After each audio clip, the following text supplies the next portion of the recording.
What's up everyone, Vegan Power Strongman. In this video we are going to look at the question of what is strength. And if you look in the dictionary you'll get kind of, when we're talking about physical strength, one definition.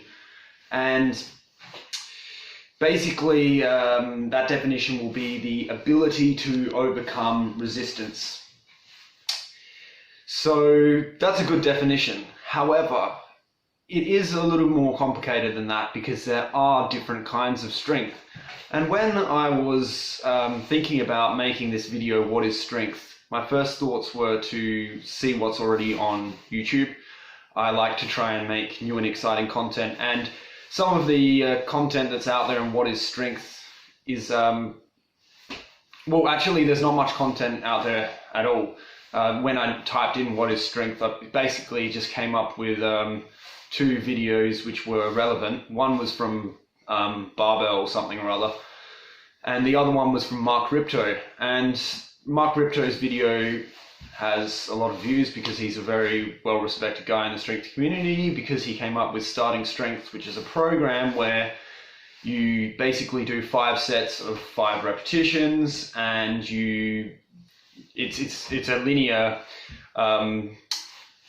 progression program, and just uses simple progressive overload, and you basically just increase the weight and continue to do 5 repetitions of 5 sets. There's very little periodization built into the program, and it's great because it's very simple. And actually, when I started working out, when I first started really getting into strength training, actually I didn't do starting strength, but I was more into gymnastics training and stuff. And I had a very simple linear progression program with very little periodization built in at all.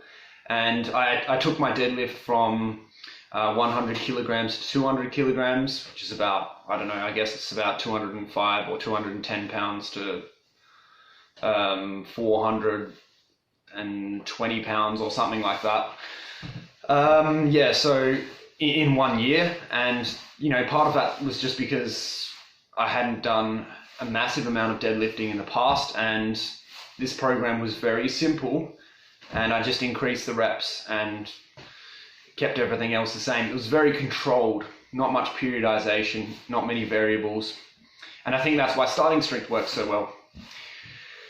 Anyway, back to the question, what is strength? So I was watching this Mark Rippetoe video, and I thought it'd be really good to actually respond to this video, because I think Mark is completely wrong here. He actually, I mean, let's just take a look at it, and I'll respond to what he says so I can really accurately explain to you guys what I mean.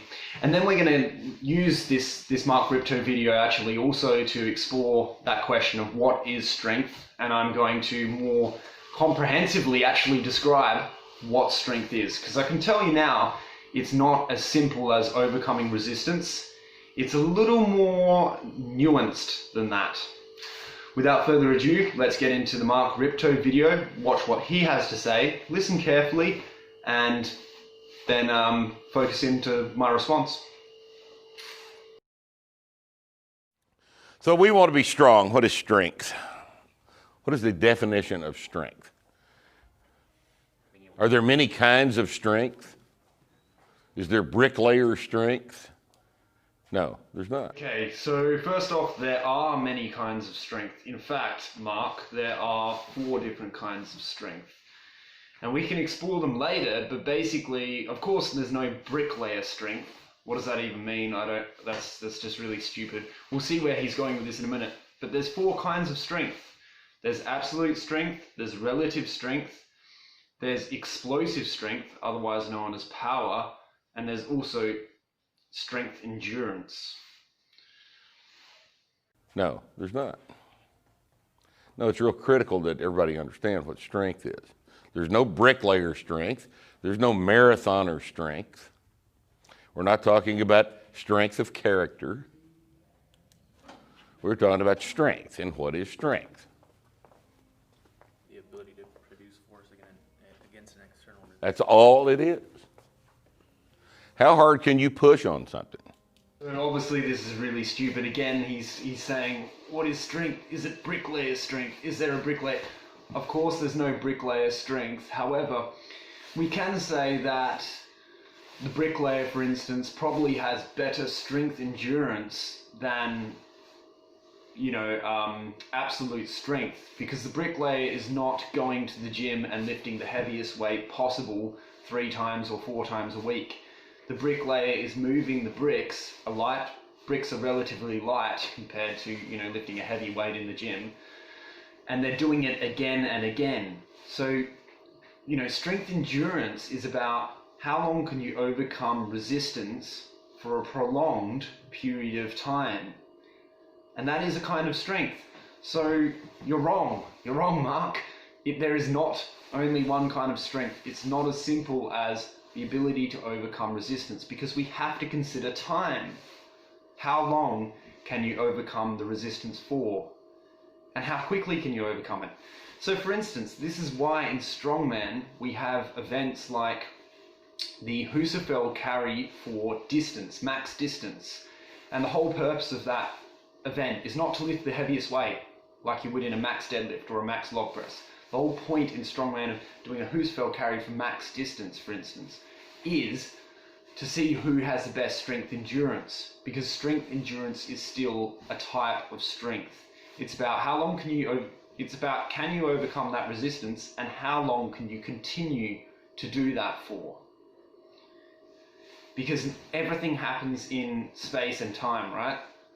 So obviously time is important when we consider strength. It's not as simple as saying, can you lift the weight or not? That's only one kind of strength. That's only absolute strength. An external resistance. That's all it is.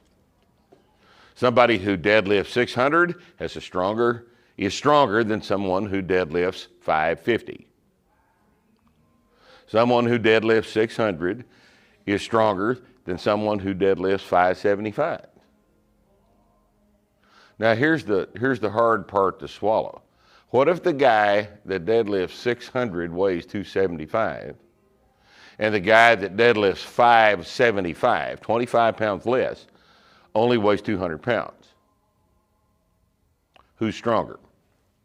Okay, so who's stronger? The guy who deadlifts more, or the guy who weighs less but deadlifts still a large amount comparatively? So obviously the answer is it depends on what you mean, what kind of strength we're looking at. Now, if you're in the sport of powerlifting, the person who's going to win the contest is the person who deadlifts, squats, and bench presses the most weight. Yes, there are weight classes in powerlifting, but a powerlifting competition does not care if somebody is lighter than the other person in your weight class. If you're in the same weight class, it doesn't matter, and it's similar in strongman, it doesn't matter whether you're heavier or lighter than the other person. If you lift more weight than them, you are deemed to be the winner. So that's why Mark's coming at it from this point of view, because he's got a powerlifting background. So obviously he's going to say this, but it really surprises me that he's just presenting this knowledge as if there's only one kind of strength. Because the real answer to this question is that the person who is deadlifting more weight is the person who is stronger in absolute strength terms. Absolute strength is the ability to lift the most weight. It's the ability of a person to move an external object. And if you can move something which has more mass, if you can move the greater resistance, you are stronger in absolute strength terms. It doesn't matter, your weight is irrespective of that. So it's literally just who can lift the maximum thing, or move maximum weight, or move the maximum weight. However, there's another answer to this. The person who weighs less, but actually deadlifts more compared to their own body weight, is stronger in relative strength terms. So this is where relative strength comes into it. Brian Shaw might be able to deadlift more than any Olympic gymnast, but I would argue all of those Olympic gymnasts are stronger when it comes to relative strength. So if we ask the question, who's stronger, Brian Shaw or an Olympic gymnast? doing the iron cross on the rings, all these kind of crazy bodyweight feats of strength? The answer is they are both stronger than each other in different ways. You cannot oversimplify strength like this. It depends on what kind of strength we are assessing, right? Brian Shaw's going to win in a strongman or a powerlifting contest every day of the week. But when it comes to the gym, to the gymnasium, to the gymnastics rings, obviously the Olympic gymnasts are going to blow him out of the water. Their body weight is so much lighter, and their ability to control their body, use their own body as resistance and overcome it, is so much greater than Brian Shaw's. So relative strength and absolute strength are two different kinds of strength. Both answers are correct. It's correct to say the gymnast is stronger in relative terms than Brian Shaw, but it's also correct to say Brian Shaw is stronger in absolute terms than the gymnast. Okay, we need to wrap this video up. There's one more kind of strength I haven't talked about. I'm not going to respond to the rest of the Mark Rippetoe video, because from there he basically just says he's just promoting his program starting strength. So yeah, I guess he's got a very simplistic view of strength, and maybe he's just presenting it in this video this way because he wants to sell his program starting strength. But honestly, you wouldn't do starting strength if you were trying to train for strongman or gymnastics or something specific. There are different kinds of strength. You might not necessarily want to do a starting strength program if you want to be a pro shot putter. You might be better training a lot of power. And that's what we're going to talk about now. Especially if you're an Olympic weightlifter, for instance. They are the epitome of power athletes, right? So the other kind of strength we haven't talked about a lot yet is power or explosive strength. And that is the ability to overcome resistance in a short space of time. So Olympic athletes are able to move the weight very quickly, and that allows them to move a heavier weight because of their explosive strength, their ability to move the weight quickly. In strongman, we have events to test explosive strength. For instance, we have pressing medleys, we have timed events, we have events where the quickest time wins. It's a key example of explosive strength.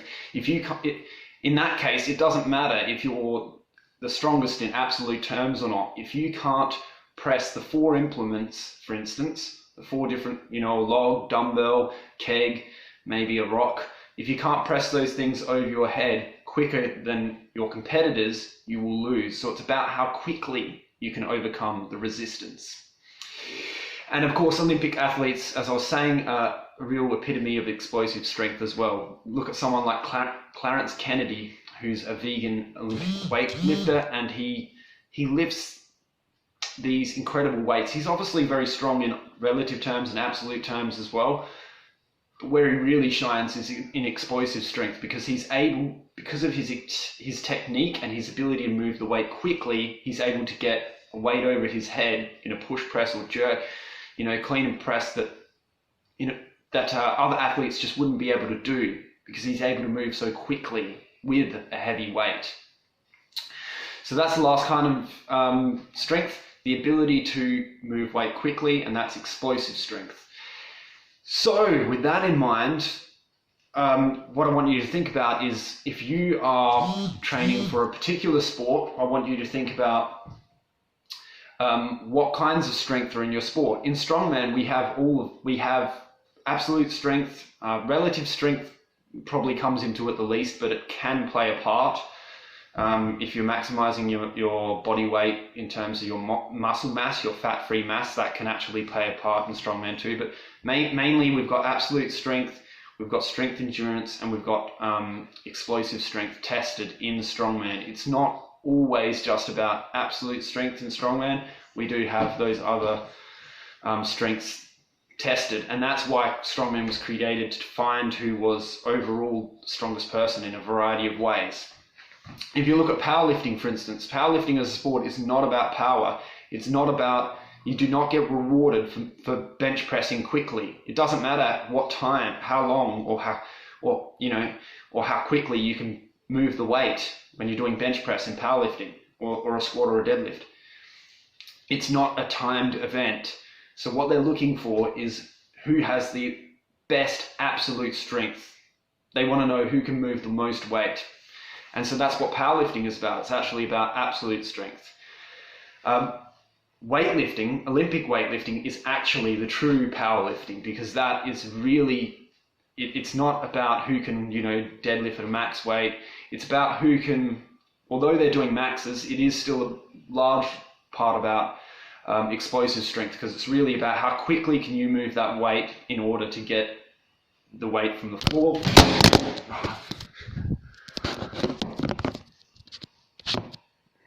Goddamn headphones. Sorry guys. To get the weight from the floor to overhead and locked out. Oh, I need to do some stretching. So, yeah, and in terms of strength endurance, I think, I guess something like CrossFit or an obstacle course race would be the best test of strength endurance. Obviously, you have other things like triathletes who, to an extent, have strength endurance tested. They have to overcome, friction in the water and resistance in the water when they're swimming. They have to overcome, gravity and the force of the pedals. So it's a bit of a test of strength endurance. Obviously, it's more cardio. At some point, with strength endurance, you get into an area of cardiovascular fitness, which is another sort of area of fitness and not necessarily strength. But we definitely have events in strongman that test strength endurance, and something like an obstacle course race is probably a really good example of strength endurance, or I guess CrossFit as well.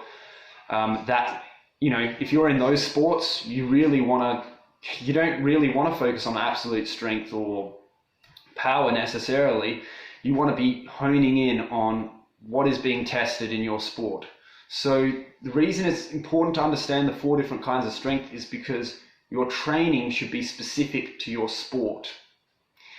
The last thing I'll say, again, it's important to know these kinds of strengths so you can identify which area is your weakness and work on it. That's all. I hope you found this video useful, guys. I am calling out Mark Rippetoe a bit here, but of course I think he's coming at it from more of an angle of promoting his starting strength program. And I guess his audience for the program is more, people who don't know what to do. They just want to start to get strong and they're not really sure what to do. But yeah, let's just remember there's lots of different kinds of strength, and what's right for you in your training might not be right for someone else, and vice versa. So without further ado, let's wrap this video up and go and make those strength gains relative, absolute, endurance, and explosive.